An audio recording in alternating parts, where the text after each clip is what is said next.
Hey, today we're going to be setting a WGT1 test track and running it with a young dog and a tracker that has some experience, but he's breaking in a new pup, a German Wirehair pup. So stay tuned and let's set this track and run this test.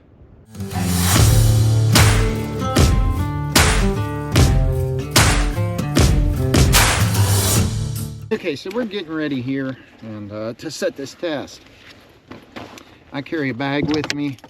I carry my Garmin. I also have my phone with my Spartan Forge app, and that's how we mark the beginning and end. I'm gonna have 4 ounces of blood with me. Those are already marked out into 4 1-ounce bottles. Can't go over it, can go under it, but we're not going to go over 4 ounces because that is the test requirement, no more than 4 ounces. We're going to be setting this track with tracker ID and our sponge stick and tracker IV with our blood bottles, and we're going to go ahead and get some tracker ID on the sponge and let it get soaked in.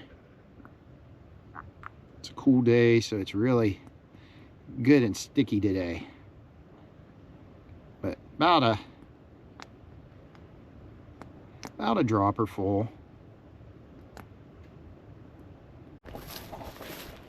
WGT1 test requirements are 400 to 600 yards, up to 4-hour delay, at least 2 90s, and we do try to, you know, work a creek crossing in there, and or a stream or a ditch crossing or something, and we're going to do that.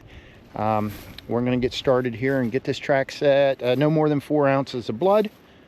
So we have our 4 ounces set out. It's going to be put out with our tracker IV, and other than that, we're going to see how this pup goes when they get here and run this. Okay, so now we're putting on Spartan Forge, and let's let it get loaded up there. It's hard to see.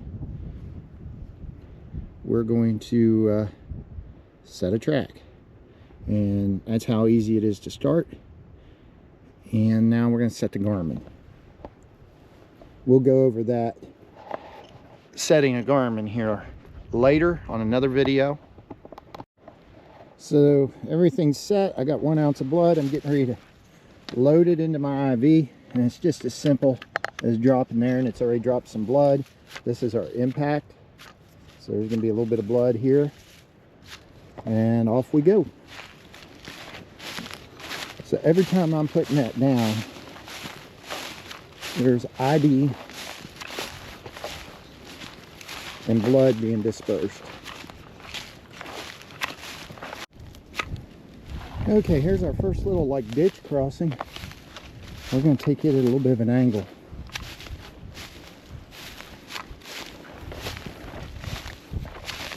And every stab of this stick is putting down blood and interdigital. So we just ran out of the 1st ounce. Whoop, that's the ID. We're going to put the 2nd ounce bottle in there, and we've probably already gone halfway on this test, maybe at least a third. I haven't looked yet at the distance. So this is how easy it is to load your IV, just to drop down in, and now we're ready to go on.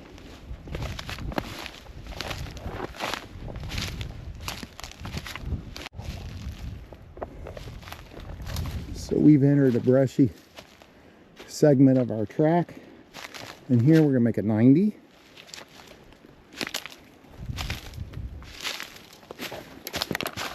There's a leaf. I want to leave some blood on it, so maybe the tractor will be able to see it. And now I got to get up through this brush.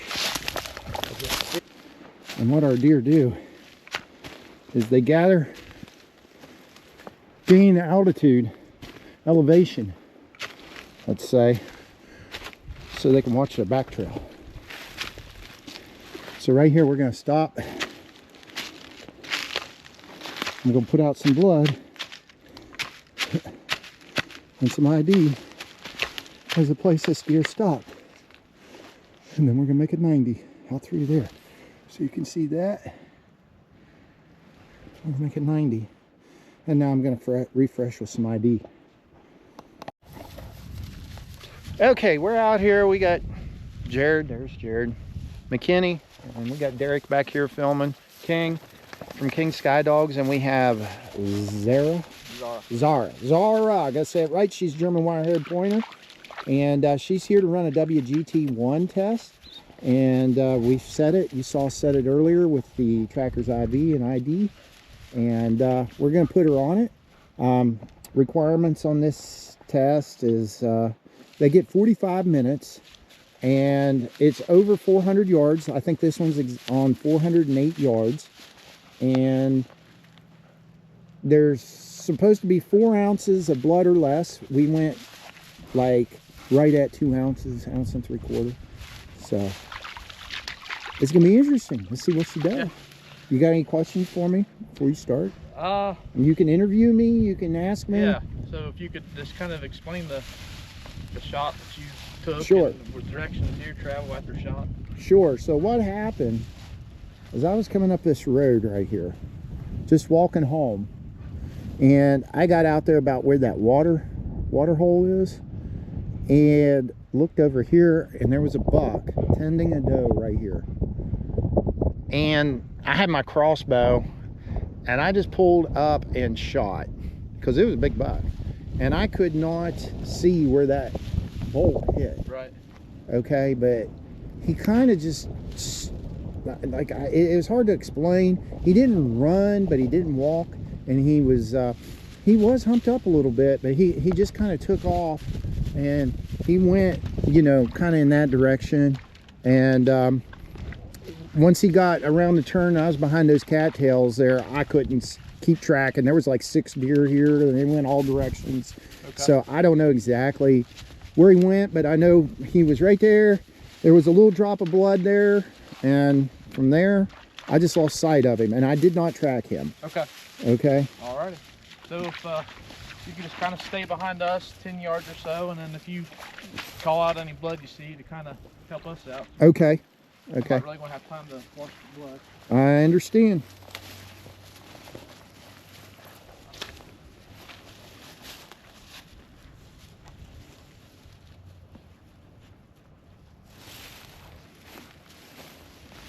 You got blood here?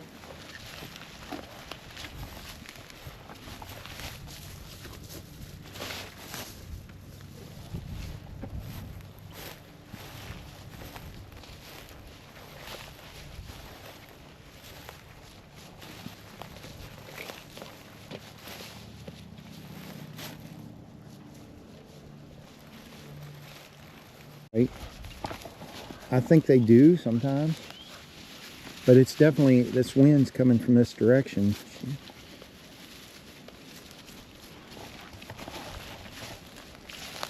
So they've worked their way back over it now with no callback actually.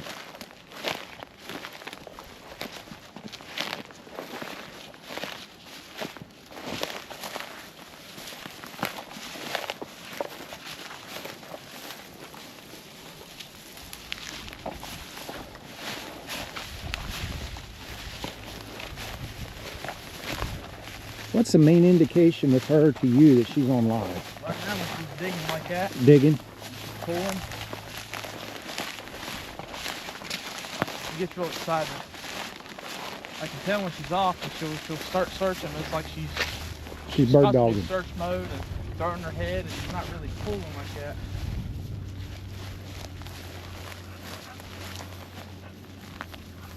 Dig right there. Mm-hmm.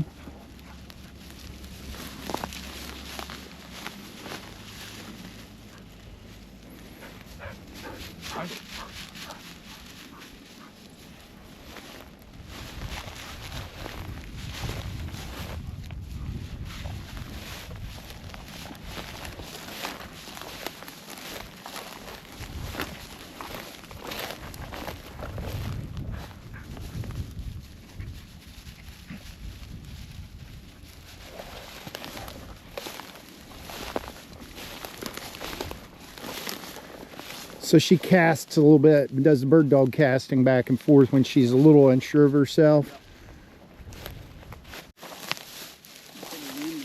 I have a hard time. That's, for me, going from a lab to this, is Reading. she throws her head a lot. Yeah. And it's different reading her versus... So when she's unsure of herself, she's going to revert to bird hunting. Right. Not actually hunting a bird, but hunting a deer the way she would a bird.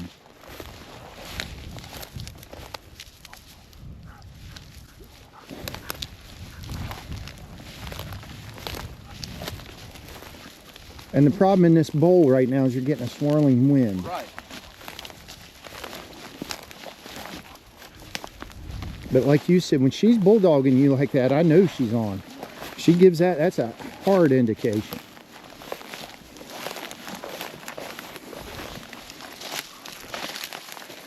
Now, it's very hard with that tractor's IV to see visible blood. Oh yeah, I've been trying to look. Yeah.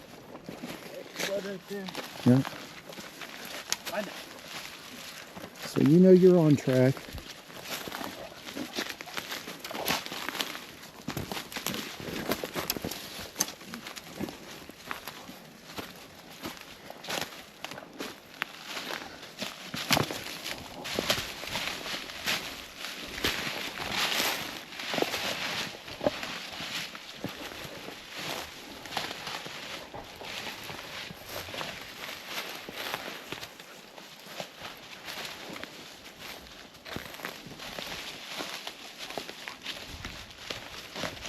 Training or anything, knowing about that. Right. I've seen Oscar do that on the. A good dog will do it on their own. I've seen him do it on the one that I tracked for the whitetail fences out. Right. He would go down a million trails searching for the track. That's when I was like, Yeah. all right, this is not it.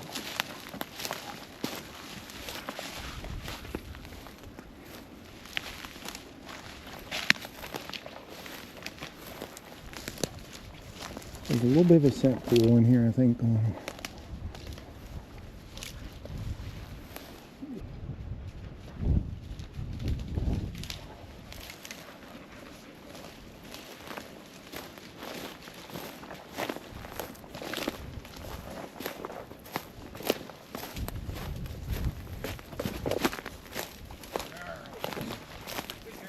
Good job.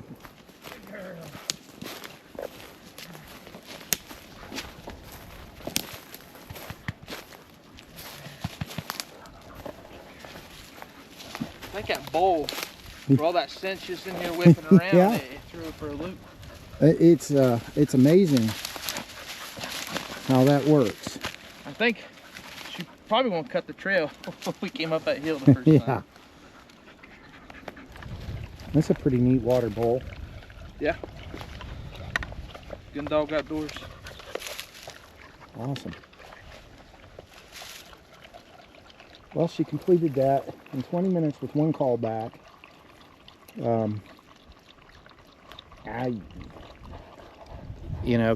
Really, in all reality, she didn't really have a lot of trouble.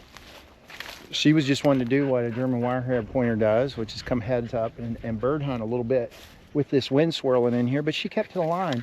And let's call up Spartan Forge just to show you how much that